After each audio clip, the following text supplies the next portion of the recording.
Hello बच्चों, आज मैं आपको आपके चैप्टर नंबर 9 की एक्सरसाइज 9.4 समझाऊंगी, जिसमें मैं आपको सिंपल इंटरेस्ट और कंपाउंड इंटरेस्ट से रिलेटेड कुछ क्वेश्चंस कराऊंगी। ठीक है, देखिए जैसे कि आप देख रहे हो यहाँ पर आपके पास फर्स्ट क्वेश्चन है।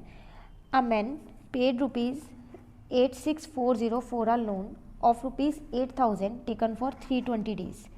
ठीक है, find the rate of simple interest charge by the bank. देखो आपसे वो कह रहा है, एक मैन है, उसने एक लोन लिया था 8000 का, ठीक है ना, और उसने बाद में कितना पे किया, उसको लोन को जो अमाउंट पे की वो पे की उसने 8640। ठीक है, ये लोन उसने लिया था 320 डेज़ के लिए। अब आपको ये बताना है कि उस बैंक ने कितना सिंपल इंटरेस्ट चार्ज किया। तो यहाँ पर आपको दे क्या क्या रखा है। सबसे पहली बात तो आपको चीज़ें पता होनी चाहिए कि क्या दे रखा है। देखो पी आपको दे रखा है 8000, क्योंकि उस मैन ने जो लोन लिया, हमने किया था ना ये कंसेप्ट, जो जितनी अमाउंट हम बोरो करते हैं, 8000 रुपये बोरो किए तो वो मेरा पी हो गया। पे कितना क्या है 8640, तो ये मेरे को अमाउंट दे रखी है। ठीक है, और टाइम मुझे दे रखा है 320 डेज़। ठीक है ना, आर मुझे निकालना है। तो देखो कैसे निकालेंगे। पहले मैंने यहाँ पर लिख दिया पी दे रखा है, जो मुझे ए दे रखा है, और टाइम दे रखा है। एस आई और आर मुझे दोनों ही नहीं पता, तो सबसे पहले पता है मैंने क्या किया, एस आई निकाल लिया। एक फॉर्मूला होता है A is equal to P plus S I, होता है नहीं होता। तो ए की जगह ए की अमाउंट लिख दी, पी की जगह पी की, और एस आई की जगह एस आई की। ठीक है, अब सिंपल इंटरेस्ट कैसे निकालूँ, ये यहाँ पर प्लस का इधर आके माइनस का हो गया, तो मेरा सिंपल इंटरेस्ट आ गया 640। ठीक है ना, अब सिंपल इंटरेस्ट का फॉर्मूला क्या होता है, P into R into T upon में 100। तो एस आई की जगह एस आई रखा, पी की जगह पी रखा, आर तो मुझको पता ही नहीं, आर मैंने ऐसे ही छोड़ दिया, और टी की जगह 320। एक चीज़ यहाँ पर आप नोटिस करना, आपको 320 जो है ना वो डेज़ में दे रखा है। जब भी मेरा टाइम होता है ना वो हमेशा ईयर में होना चाहिए।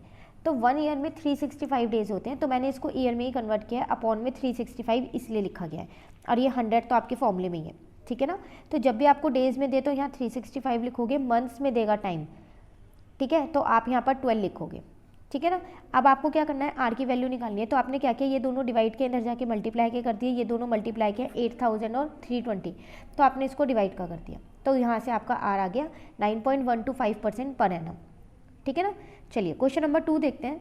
क्वेश्चन नंबर 2 है आपके पास, आपसे कह रहा है calculate the time required for the simple interest earn on ₹3000। ठीक है, at the rate of 4% per annum to be equal to the simple interest on 8000 at the rate of 8% per annum for 3 year। देखो यहाँ आपको कह रहा है कि time बताओ, अगर आपको 3000 रुपये पे इंटरेस्ट मिलेगा, जो भी इंटरेस्ट मिलेगा 4% के हिसाब से मिलेगा 3000 पे। अब मुझे ये नहीं बता रखा कि 3000 रुपये मैंने कितने टाइम पीरियड के लिए बोरो किए होंगे। ठीक है, लेकिन एक और इन्फॉर्मेशन है यहाँ पर कि आपने 8000 रुपये भी बोरो किए हैं, उस पर 8% का इंटरेस्ट दे रहे हो, और 3 साल के हिसाब से। और जो ये दोनों ही है ना, दो केसेस दिख रहे हैं आपको, एक बार में 3000 है, एक बार में 8000, दोनों केसेस में आपका सिंपल इंटरेस्ट बराबर है। ऐसा उसने यहाँ पर ये लिखा हुआ है, देखो to be equal to the simple interest, तो मतलब ऊपर वाले केस का जो सिंपल इंटरेस्ट है वो इक्वल है किसके, नीचे वाले केस के। ठीक है ना, तो अब हम क्या करेंगे यहाँ पर, जब ये दोनों के सिंपल इंटरेस्ट इक्वल है, तो मैंने यहाँ पर पहले 2 केस निकाल लिए। तो वो कैसे निकाले, देखो मैंने केस 1 में मुझे पी दे रखा था 3000, आर दे रखा था, और टी नहीं दे रखा था। केस 2 में मुझे पी आर टी तीनों ही दे रखे। ठीक है, तो केस 1 से पहले मैंने अपना सिंपल इंटरेस्ट निकाला, तो मैंने यहाँ लिख दिया है simple interest in both case are same, क्योंकि ये मुझे गिवन है कि दोनों केस में सिंपल इंटरेस्ट सेम होगा। ठीक है, तो केस 1 का मैंने सिंपल इंटरेस्ट यहाँ पर निकाला, P into R into T. तो पी की जगह पी की अमाउंट, आर की जगह आर की, और टी तो मुझे पता ही नहीं है, और ये 100 ऐसे ही रहने दिया। उसी तरीके से यहाँ केस 2 का निकाला मैंने, P into R into T, तीनों ही मुझे पता है, पी आर और टी। ठीक है, और नीचे 100 ऐसी है मेरे पास। अब आपको पता है ये दोनों जो एस आई हैं आपके, मैं यहाँ मार्क करती हूँ कौन से एस आई की मैं यहाँ पर आपसे बात कर रही हूँ। तो देखो आपके पास जो एक ये वाला एस आई है, ठीक है ना, और एक जो ये वाला एस आई है। ठीक है, ये दोनों आपके क्या है, सेम है। ठीक है, अब जब ये दोनों आपके पास सेम है, तो आप क्या करोगे, इन दोनों को इक्वल रख सकते हो ना, इक्वल। तो मैंने क्या किया, इन दोनों को अगले स्टेप में इक्वल रख दिया, देखो। ठीक है, तो जब मैंने यहाँ पर ये दोनों इक्वल रखे, तो दोनों इक्वल रख के मैंने इक्वेशन सॉल्व कर दी। तो मैंने इसको कैसे सॉल्व किया, देखो आप 3000 यहाँ पर है मेरे पास, ठीक है ना, तो मैं यहाँ पर आपको बताती रहती हूँ ये साथ साथ मैंने इसको कैसे सॉल्व किया है, एक सेकेंड रुको। तो देखो जैसे यहाँ पर मैंने ये लिख दिया आपका कि 3000 है इंटू 4 इंटू टी, तो टी आपको पता नहीं है पहले वाले केस में, और दूसरे वाले केस में था आपके पास यहाँ पर 8000 इंटू 8 इंटू 3 अपॉन में 100। इस 100 से देखो ये मैंने 100 कट कर दिया, तो आपके पास क्या बचा है यहाँ पर, तो आपके पास यहाँ पर ये बचा 3000 इंटू 4 इंटू टी, ठीक है, और यहाँ पर ये बचा, ठीक है ना। अब यहाँ से आपको टी की वैल्यू निकालनी है, तो टी की वैल्यू आप निकालोगे कैसे, ये 3000 इंटू 4 मल्टीप्लाई का इधर आके ये डिवाइड का हो गया, 0 से 0 मैंने कट कर दिया ना। अब उसको क्या करूँ, इसको पूरे को सॉल्व किया तो मेरा टी आ गया, ठीक है। तो आपको टाइम ही निकालना था फर्स्ट केस में, तो वो है 16 ईयर्स। चलिए नेक्स्ट क्वेश्चन मैं समझाती हूँ आपको। क्वेश्चन नंबर 3 आपके पास यहाँ पर कह रहा है Rajesh deposit a certain amount in a bank which become triple 3 times of itself in 16 year. कह रहा है एक बॉय है राजेश, उसने क्या किया है, बैंक में एक अमाउंट डिपॉजिट की है जो 3 गुना हो गई है 16 सालों में। अमाउंट मुझे नहीं बता रखी कितनी डिपॉजिट की है।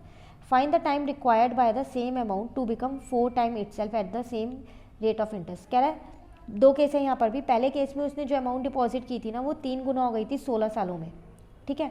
अब वो कह रहा है कि दूसरे केस में सेम वही है अमाउंट, वो 4 गुना हो गई है, तो कितने टाइम में वो 4 गुना होगी वो मुझे बताना है। तो पहले केस में मुझे टाइम दे रखा है और आर बताना है क्योंकि मुझे आर नहीं पता, ठीक है। और दूसरे वाले केस में मुझे टाइम बताना है और आर क्या होगा, कह रहा है same simple rate of interest है। तो इसका मतलब जो पहले वाले केस में आर आएगा वो मैं दूसरे वाले केस में यूज़ कर सकती हूँ ना। तो मेरे को पहले केस का लेकिन पता तो होना चाहिए। तो देखो मैंने इसको कैसे किया है, यहाँ पर मैंने क्या किया यहाँ पर ना, अपने जो मेरे को अमाउंट नहीं दे रखी थी पी, जितना मैंने डिपॉजिट किया उसको मैंने एक्स मान लिया, ठीक है। तो इसका मतलब मेरे पास पी कितना हो गया यहाँ पर एक्स, तो अमाउंट कितना मिलेगा मुझे, इसका 3 गुना मिलेगा। तो इसका 3 गुना मतलब 3x मिलेगा। अमाउंट आ गई मेरी, टाइम मुझे दे रखा था 16 ईयर्स, ठीक है ना। तो मैंने यहाँ से पहले सिंपल इंटरेस्ट निकाल लिया, तो वो कैसे निकलेगा, amount is equal to P plus S I. Amount की जगह मैंने अमाउंट लिख दिया, पी की जगह पी लिख दिया और एस आई की जगह एस आई, सबकी वैल्यूज़ रख दी। एस आई नहीं पता था, ऐसे ही छोड़ दिया। तो यहाँ से मेरा एस आई निकल के आ गया 3x माइनस एक्स 2x आ गया। अब मैंने सिंपल इंटरेस्ट का फॉर्मूला लगाया P into R into T. S I मुझे पता चल गया 2x है, पी मेरे पास x था, आर मुझे नहीं पता, टी मुझे 16 पता है और नीचे 100 है। ये 100 मल्टीप्लाई डिवाइड का था, इधर जाके मल्टीप्लाई का हो गया, ठीक है। अब ये x और 16 मल्टीप्लाई के इधर आके आपके डिवाइड के हो गए, इस x से ये x कट गया। जब आपने सॉल्व किया ना तो आपका r निकल के आ गया 12.5% पर एनम। तो एक फर्स्ट केस में आपको r मिल गया, सेकंड केस में आपको टाइम बताना था, तो r आप यही वाला यूज़ करने वाले हो ना। चलो देखते हैं। अब वो आपसे कह रहा है अमाउंट तो आपकी सेम है x, लेकिन अब प्रिंसिपल तो आपका सेम है x, लेकिन अमाउंट अब आपको 4 गुना होके मिलेगी।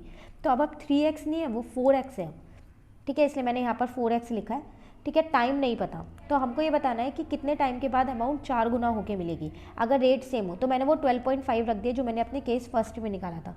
2 केस है, देखो मैंने यहाँ लिख रखा है इसलिए, ठीक है। सेम वही मैंने पहले a is equal to P plus S I से एस आई निकाल लिया। अब मेरा 3x आएगा, पहली बार में 2x था, फॉर्मूले में पुट किया सब कुछ, तो यहाँ से मेरा टाइम निकल के आ गया 24 ईयर्स, ठीक है ना। चलिए क्वेश्चन नंबर 4 मैं आपको समझाती हूँ।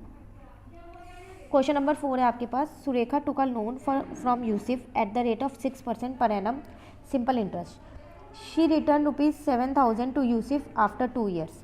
Find the amount she took as loan. कह रहा है एक गर्ल है, उसने क्या किया है, एक लोन लिया है 6% का, ठीक है। अब उसने ये नहीं बताया कि कितना लोन लिया है, अमाउंट हमको नहीं बता रखी है, लेकिन हमको ये ज़रूर बता रखा है कि जो उसने लोन रिटर्न किया है वो 7,000 किया है। तो आपको पता है जब भी हम कुछ भी अमाउंट रिटर्न करते हैं तो इंटरेस्ट इंक्लूड करके करते हैं उसमें, ठीक है ना। तो 2 सालों के बाद किया उसने, तो क्या क्या आपको यहाँ पर दे रखा है देखो। तो क्वेश्चन नंबर 4 में आपको अमाउंट नहीं दे रखी थी, वो मैंने एक्स मान लिया है, ठीक है। जो अमाउंट मैंने लोन में ली है, रिटर्न वाली अमाउंट की बात नहीं कर रही मैं यहाँ पर, ये पी है मेरा, एक्स जो मैंने माना है, ठीक है। तो amount is equal to S I plus P होता है। अमाउंट की जगह मैंने अमाउंट 7,000 लिख दिया क्योंकि उसने मुझे बोला था कि इतनी अमाउंट उसने रिटर्न की है, तो मतलब अमाउंट होगा ना जो रिटर्न किया है, ठीक है, इंटरेस्ट इंक्लूड करके। एस आई नहीं पता, पी मुझे एक्स पता है, तो यहाँ से मैंने एस आई निकाल लिया एक्स की फॉर्म में, ठीक है ना। चलिए आगे देखते हैं हम। एस आई का फॉर्मूला लगाया P into R into T upon में 100, ठीक है। एस आई की जगह एस आई की वैल्यू, पी की जगह एक्स लिख दिया, आर 6 पता था, टी 2 पता था और ये 100 डिवाइड कर इधर जाके मल्टीप्लाई का हो गया। अब मैंने क्या किया, ये पूरा सॉल्व कर दिया और इससे मैंने एक्स की वैल्यू निकाल ली।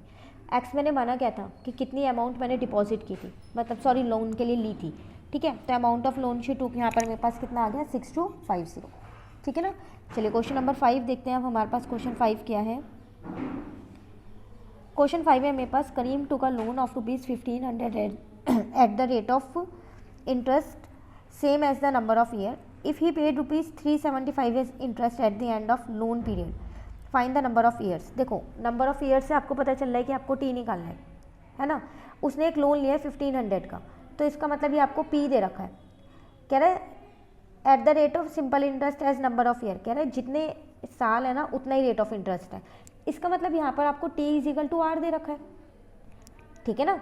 और कह रहा है आपको इंटरेस्ट भी दे रखा है, उसने 375 पे किया है, आपको क्या बताना है, टी बताना है, कितना टाइम लगा। तो चलिए देखते हैं क्या क्या हमको यहाँ पर दे रखा है।